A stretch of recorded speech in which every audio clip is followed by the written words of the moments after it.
제가 지금까지 참 많은 분들을 상담해 왔습니다만 언제까지 살 수 있겠느냐고 물어보면 대부분 80, 90은 살지 않겠느냐고 말합니다. 그런데 꼭 기억해야 할 것은 나보다 돈이 더 오래 살아야 한다는 현실입니다.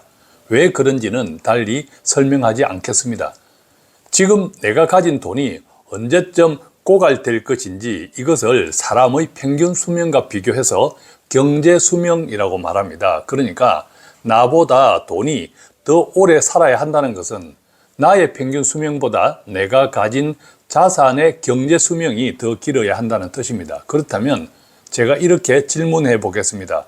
갈수록 기력은 떨어지고 소득 활동은 물론 판단력도 떨어지는데 지금 내가 가진 자산이 나보다 더 오래 살 수 있을까요? 지금부터 구체적으로 분석해 보면서 돈이 나보다 오래 살게 하는 3가지 방법을 알려드리겠습니다. 안녕하세요. 돈 파는 가게 대표사원 김강주입니다. 한국 사람들의 평균 기대 수명은 2023년 기준으로 대략 83세입니다. 그러니까 83세 이상을 살 수도 있고 그보다 적을 수도 있습니다. 그런데 이 같은 평균 수명은 지속적으로 상승하고 있다는 점에서 지금 60대 분들의 평균 수명은 90세로 생각하는 것이 합리적이라고 생각합니다. 물론 이것도 평균이니까 지금 60대 분들 가운데서는 90세 이상을 사시는 분들도 갈수록 많아진다는 뜻이기도 합니다. 그렇다면 경제 수명은 어떻게 될까요? 이것은 경제적으로 은퇴한 시점에서 내가 보유한 노후 준비 자금을 1년마다 사용하는 생활비로 나눈 값입니다. 예로 들어보겠습니다. 만약 60세에 경제적인 은퇴를 하고 그때 보유한 노후 준비 자금이 내가 살고 있는 집을 포함해서 10억 원이라고 해보겠습니다. 그때부터 월 생활비로 만약 300만 원을 쓴다고 하면 매년 3,600만 원이 필요합니다. 그렇다면 이분은 10억 원 나누기 3,600만 원 해서 약 27년이니까 결과적으로 60세에 27년을 더한 경제 수명은 87세가 되는 셈입니다.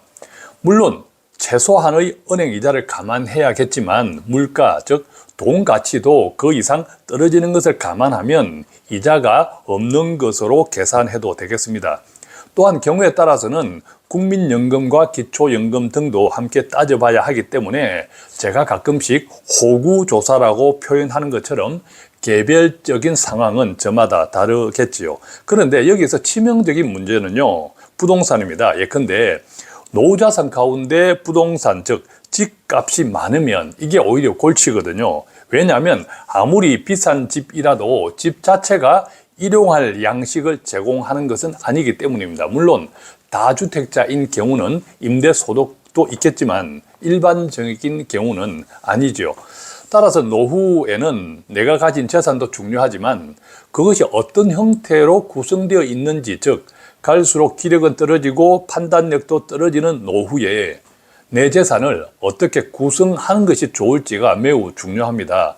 그렇게 해야만 갈수록 길어지는 노후에 나의 경제 수명을 늘려서 돈이 나보다 오래 살 수 있기 때문입니다. 사회복지사 신아현 작가가 펴낸 나의 두 번째 이름은 연하입니다 라는 책이 있습니다. 그 책에 보면 깡통 할아버지가 등장하는데 그 할아버지는 시가 8억 원 아파트에 살고 있지만 전기나 가스도 쓰지 못할 만큼 빈곤한 삶을 이어오다가 쓸쓸히 생을 마쳤다고 합니다. 평생을 모아서 장만한 집이 없기 때문에 팔 생각도 하지 못했고 고액의 아파트를 가졌기 때문에 기초생활수급자에서도 탈락했기 때문이라고 합니다. 물론 극단적인 사례일 수도 있습니다. 그런데 경우만 다를 뿐 제가 만나는 대부분의 60세 이후 은퇴 생활자들은 총 재산이 적지 않는데도 불구하고 노후를 여유 있게 즐기지 못하는 분들이 많습니다. 이분들의 특징 가운데 하나는 재산의 대부분이 아파트나 부동산인 경우가 많다는 것도 공통점인데요. 심지어 주택연금조차도 대출 이자가 많다는 이유로 가입을 꺼려하는 경우도 많습니다. 물론 주택연금은 대출의 한 형태입니다. 이자가 싸지도 않습니다. 그런데 그것은 중도 상환했을 때 따져보아야 할 것이지, 그렇지 않고 언제까지일지도 모를 그날까지 내 집에 살면서 일정한 금액을 평생 지급받기 원한다면 주택연금만큼 안정적인 노후 대책은 없습니다. 따라서 내가 가진 자산을 어떤 관점에서 바라보고 활용해야 하는지에 대한 지혜가 중요합니다. 무엇보다 중요한 것은요, 우리들의 노후가 지금까지 열심히 아끼고 살았던 나 자신과 배우자에 대한 보상이어야 한다는 사실입니다. 그런데 앞서 말씀드린 사례가 사실은 대다수 한국인들이 공통적으로 직면한 미래이기도 합니다. 예컨대 부동산 6억, 금융자산 1억, 이것이 우리나라 직장인들이 가진 자산의 현주소라고 합니다. 또한 이 같은 현상은 세계적으로도 유례가 없다고 합니다. 특히 60세 이후의 노후자산, 부동산 편중 비중은 거의 80%에 달합니다. 앞서 말씀드렸지만 내가 가진 자산이 얼마인지도 중요하지만 그것이 어떻게 구성되어 있느냐는 더 중요합니다. 기본적으로는요, 내 재산을 주거자산, 즉 평생 거주해야 할 집과 금융자산, 즉 매달 생활비로 사용해야 할 자산으로 구별하는 것이 먼저입니다. 물론 주택연금을 이용하면 주거자산과 금융자산을 융합할 수도 있으나 그것은 그 다음의 문제입니다. 그런데 실상은 그것과 정반대입니다. NH투자증권 100세 시대 연구소가 지난해 말 10인 이상 기업에서 2년 이상 근무 중인 30세에서 59세 남녀 직장인들 가운데 퇴직연금에 가입해 있는 1,500명을 대상으로 조사해 봤더니요, 직장인들이 노후에 사용할 수 있는 금융자산은 평균 1억 7,312만 원이었다고 합니다. 노후 적정 월 평균 가구 생활비를 297만 원, 연간으로 따지면 3,564만 원이라고 응답한 것을 고려하면 만약에 공적연금이 없다고 가정했을 때 이분들은 4년 생활비에 그치는 셈입니다. 즉 경제수명이 그때부터 4년밖에 안 되는 뜻이죠. 부모 세대로부터 영향을 받았는지 그 때문인지는 모르겠지만 직장인들이 가진 부동산 등의 실물 자산 평균은 대략 6억 원에 달한다고 합니다. 연령대별로 보면요, 30대가 평균 4억 3천만 원, 40대가 6억 원 정도, 50대가 7억 5천만 원 정도로 나이가 많을수록 부동산 등의 실물 자산 규모가 많아지는 경향을 보였습니다. 즉 대부분의 자산이 현금화가 쉽지 않은 부동산에 몰빵되어 있다는 것입니다. 이것은 시대가 바뀌어도 변하지 않는 부모 세대의 과거 경험이 자녀들의 재정적인 미래조차 낭떠러지에 빠뜨리고 있다는 뜻이기도 합니다. 이 같은 현상은 앞서 말씀드렸듯이 세계적으로도 유례가 없습니다. 금융투자협회에 따르면요, 2022년 기준 총자산에서 금융자산이 차지하는 비중은 한국이 35.6%로 미국은 71.5%, 이웃 일본도 63%, 영국 53.8%에 비하면 매우 낮습니다. 이대로라면 수억 원에 달하는 아파트에 살면서 은퇴 후 생활고에 시달리는 사람이 갈수록 많아질 수밖에 없습니다. 물론 60대 이후는 이보다 훨씬 심각합니다. 따라서 앞에서 사례로 말씀드렸던 깡통 할아버지의 이야기가 그저 책에 나오는 이야기에 그치는 것이 아니라 정도의 차이만 있을 뿐 대부분 시니어들의 노후라는 뜻이기도 합니다. 자, 그렇다면 어떻게 해야 할까요? 세 가지 말씀드리겠습니다. 첫 번째는요, 자산의 연금화입니다. 즉 집이라든지 부동산 등의 실물 자산을 축소하고 금융 자산을 확대해야 합니다. 돈이 있어야 누리는 생활, 누리는 노후를 살아갈 수 있지 않겠습니까? 자, 구체적으로는 내가 비싼 집에 살고 있다, 그런데 금융자산은 없다고 하면 그 집을 팔고 주거 환경을 다운사이징, 조금 값싼 집으로 옮기고, 뭐 그렇다 거주 지역도 옮길 수 있겠지만, 자, 그것도 이제 종합적인 고려를 해서 어쨌든 돈을 남겨야 된다는 거죠. 그래서 금융자산을 확보하고 그 금융자산을 가지고 뭐 배당부 상품이라든지 뭐 다른 여러 가지 수단들을 활용해서 연금 생활이, 즉 금융자산을 활용해서 생활비가 가능한 그런 구조로 만들어야 된다는 것입니다. 그런 형편이 좀 어려우면 주택연금이라도 전략적으로 활용해야겠죠. 앞서 책에서 나왔던 그 깡통 할아버지는 사실 주택연금만 가입했더라도 사는데 큰 불편은 없었으리라고 생각합니다. 이때 주택연금의 전략적 활용도 중요한데요. 예컨대 주택연금은 가입 당시 시가 기준으로 가입하면 그때 정해진 주택연금을 평생 동안 인상 없이 계속 받아야 합니다. 그러니까 미리 받을수록, 즉 젊은 나이에 받을수록의 돈 가치가 계속 떨어지니까 불리하거든요. 가능하면 늦게 받는 것이 좋은데 문제는 지금 집값이 계속 보장되어 있지 않다는 뜻입니다. 물론 지금 집값이 내가 나이가 들어가면서 더 가격이 올라가면 행복하겠죠. 나중에 더 높은 집값으로 인정이 되고 내가 받는 연금액도 많아지기 때문입니다. 그런데 반대로 내가 지금 살고 있는 집값이 나중에 떨어진다면, 그런 형편이라고 하면 지금이라도 이 집을 팔고 잠시 동안 전세집으로 옮겨서 살고 있다가 나중에 어느 정도 나이가 되었을 때 주택연금을 받아야 할 때 그때 집을 사서 다시 주택연금에 가입하는 방법, 이런 등등도 고려할 필요가 있습니다. 이것을 저는 주택연금의 전략적 활용이다, 이렇게 말씀드립니다.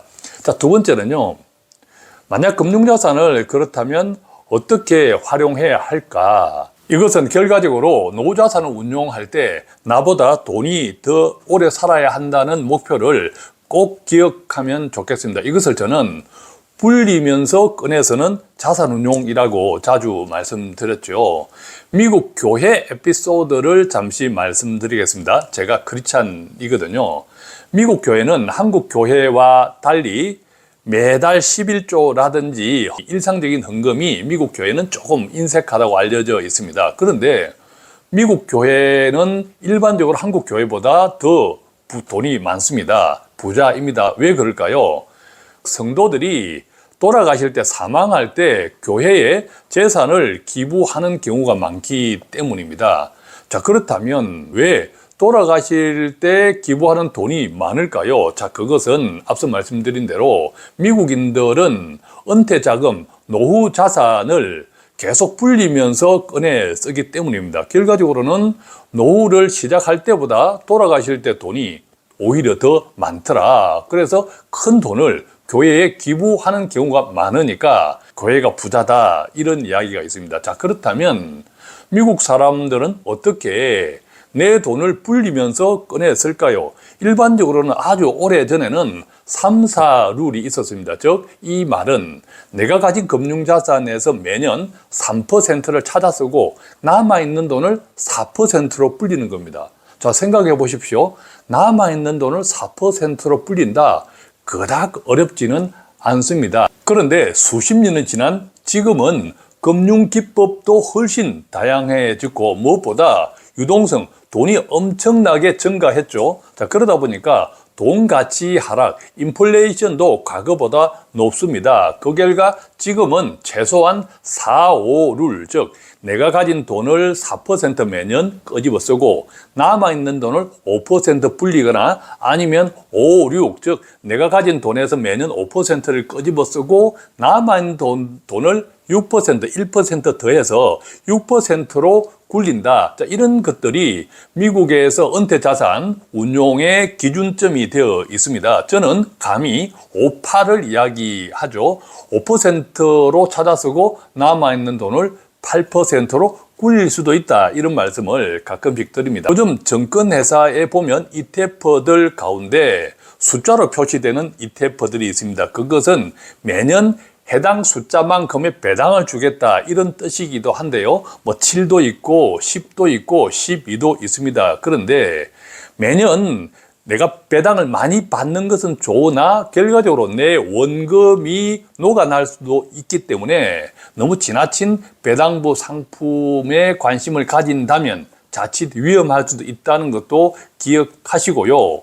결론은 각종 배당부 상품들, 배당부 ETF들, 저는 배당을 안전마진이라고 표현하죠. 왜 그렇습니까? 주가가 오르내리고 상관없이 배당은, 약속된 배당은 계속 나오지 않습니까? 채권도 일종의 이자가 나오니까 그것도 안전마진에 속합니다. 이 같은 배당부 상품들을 잘 섞어서 운용한다면 3, 4룰은 아주 오래전의 이야기고 최소한 4, 5룰 또는 5, 6, 때로는 5, 8까지도 관심을 가질 수 있다 이렇게 생각하고요. 자, 이 같은 불리면서 꺼내 쓰는 자산 운용에 대해서 관심이 있는 분들은 이어지는 동영상을 참고해 주시면 좋겠습니다. 자, 이제 세 번째입니다. 세 번째는 연금이 아직도 없다 하면 연금을 마련해야겠죠. 자, 그렇다면 아직도 연금이 없거나 부족하다면 지금부터라도 최소 5년 이상, 왜 5년 이상인지는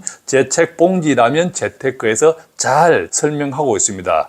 비가 오나 눈이 오나 자본주의 평균은 계속 오르니까 자본주의 평균에 투자하는 ETF를 중심으로 꾸준하게 투자해서 지금부터라도 최소 5년 이상 매달 비가 오나 눈이 오나 마치 보험에 들었다 생각하고 꾸준히 투자해서 필요한 연금, 최소한의 연금을 마련하면 좋겠습니다. 연금 마련을 위한 투자를 매달 적립식 투자를 어떻게 하면 좋을까? 어떤 ETF나 상품에 투자하면 좋을까도 제 책 봉지라면 재테크에 투자자 본인의 투자 경험이나 유형에 따라서 잘 정리되어 있으니까 읽어보시면 도움이 되리라 생각합니다. 오늘은 이렇게 대부분 사람들이 80, 90은 살지 않겠느냐고 하는데 문제는 돈이 나보다 더 오래 살아야 한다는 것, 그 같은 현실을 감안할 때 평균 수명보다 경제 수명을 따져보는 것이 무엇보다 중요한 이유에 대해서 말씀드렸고, 그렇다면 지금부터라도 나의 경제 수명을 늘리기 위해서 어떻게 해야 할까? 세 가지 방법을 말씀드렸는데 조금이라도 유익했으면 좋겠습니다. 고맙습니다.